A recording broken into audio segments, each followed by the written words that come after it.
Sveiki gyvi. Taigi, broliai Mina. Ir šiandien iš mūsų dviejų, aš vienas, brolis pas grupioką išvažiavo savaitgaliauti, o aš šiandien nusprendžiau pasitreniruoti tokią, gal kiek lengvesnę treniruotę. Ir Grigiškės Trakai, Rūdiškės, tada nuvažiuosiu iki Trakų Vokės. Ten galima tokį ratuką praminti. Ir kartu šiandien testinė diena. Šiandien toliau testuoju, kaip veikia apsauga nuo vėjo GoPro. Kartu pasiėmiau laikiklį telefonui. Ir turiu šiokį tokį mikrofoną telefoną. Tai pabandysiu įrašą padaryti ir iš jo, nes kažkaip, kai kalbame, tas vėjas šiek tiek gal ir iš tikrųjų šiek tiek nervina, nes mes susilaukiam kartais komentarų, kad garsas prastas. Tai kol kas neturim kitos alternatyvos, kaip filmuoti tada telefonu. Nu, tai pabandysim ir taip ir taip. Va, tai dabar važiuoju į Lentvarį, minsiu į kalną.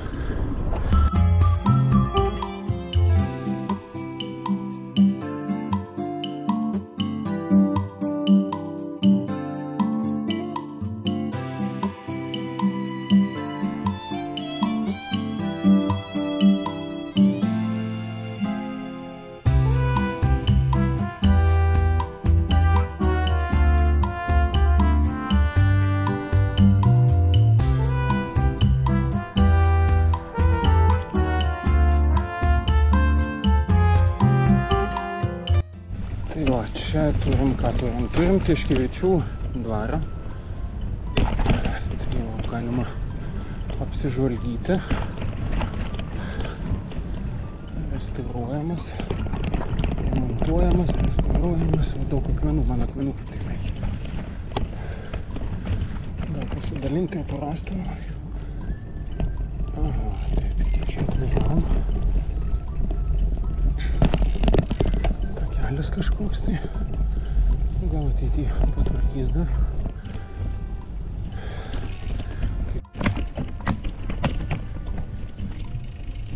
Workout resumed.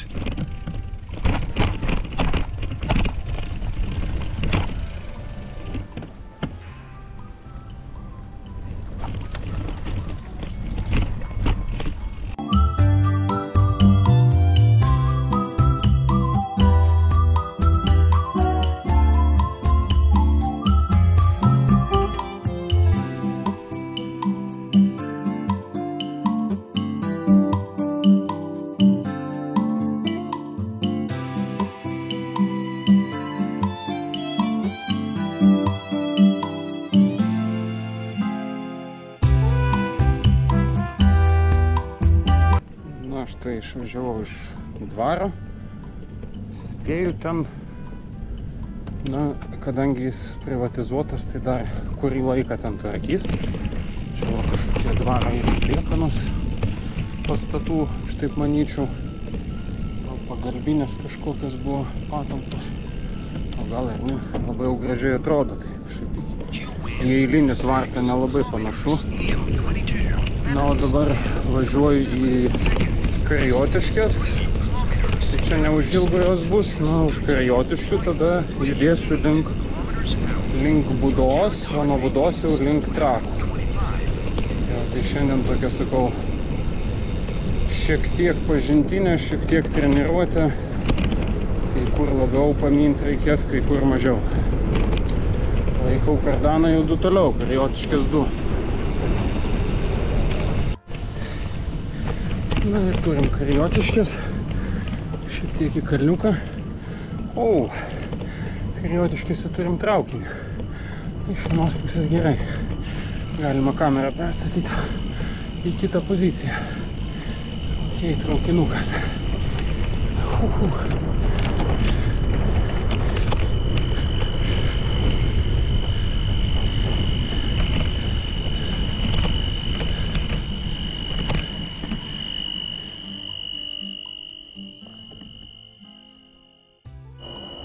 Jėda atidunda ypatingai ilgas traukinys.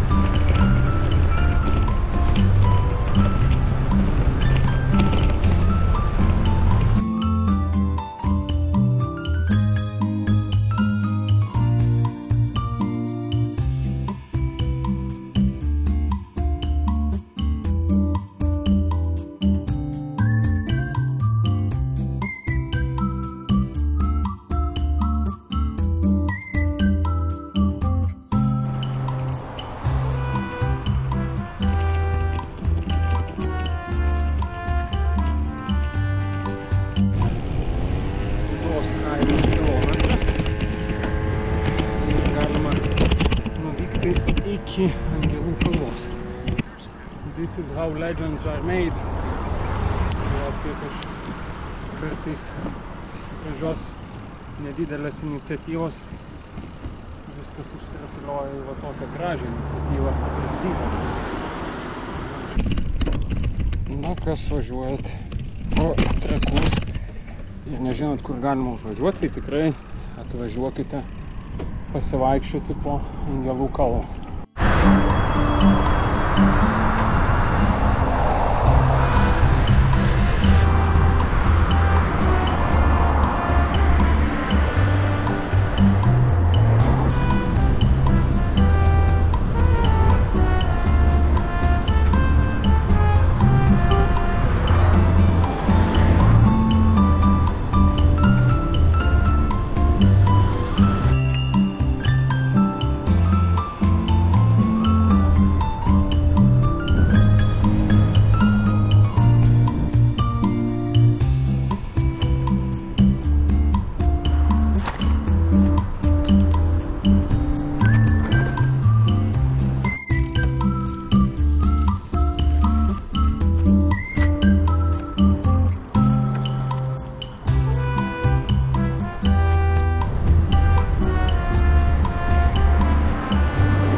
Aš tai palieku aš Trakus, Rūdiškės 13, o tada iš Rūdiškių reikia link Paluknio važiuoti,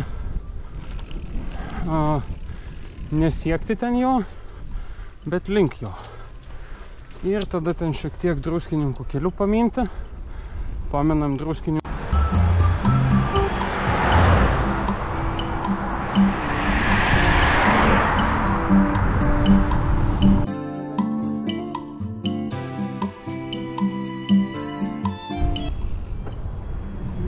Štai Rūdiškės, įveikti tie 13 km iki Rūdiškių. Rūdiškių miestelis šiaip atsinaujinęs, labai gražiai susitvarkęs, turi gražią aikštę prie bažnyčios, tai kas minsite, pavyzdžiui, su dviračiu, tai sustokit, pavalgyt galima. Čia ir tiesa parduotuvėlė yra, berods picerija netgi yra. Tai galima ir vietoj. O, kebabai tai tikrai yra. Jo, kebabinė tai tikrai yra. Jo, tai jeigu minsite kada šitą kryptim, pavyzdžiui, Alytų galima pro čia labai fainai numinti. Esam minę. Galite išsibandyti. Ir sustoti Rūdiškėse. Na, o aš suksiu tuoj.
Na štai, artėjau link Trakų Vokės.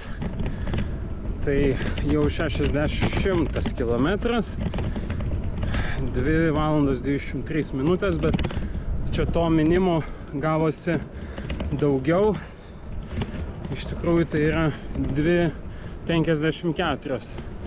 Na ir tas laikas, kuris čia nefiksuotas yra, tai yra būtent dėl sustojimų, pakeitimų kameros, baterijos ir panašiai. Na, bet šiandien tokia diena. Reikia išsibandyti, nes tada nereiks to daryti kelionėje. Geriau dabar, negu paskui tenais galvoti, kaip ką padaryti. Ir dar, aišku, išsiskaičiuosiu, išsirankiosiu, kiek man reikia, kokių laikiklių, kad vėlgi neprisirinkti.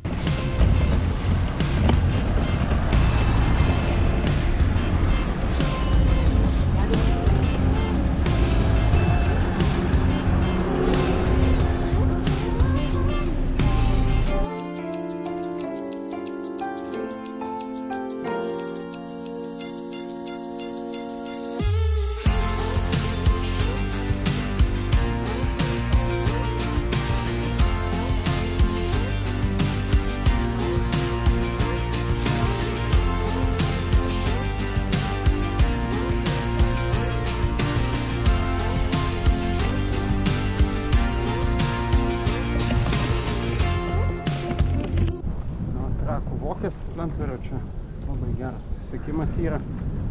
Tai kai važiuoja kas nors iš Vilniaus su dviračiu, jeigu nori į Trakus nuvykti, tai čia vat yra toks keliukas per pievą, mes vadinam. Bet, na, ne visai čia keliukas, tai normalus kelias. Tik kad aplinkui pievą. Taip, iki namų liko maždaug 8 kilometrai. Grįžtu namo, statau dviratuką į vietą ir važiuosim į Trakus. Šiandien dar reikia padaryti video pristatymą mūsų kelionės, kur mes važiuosim. Taip pat pareklamuoti rėmėjus. Dar tokio darbelio nusimato. Na, bet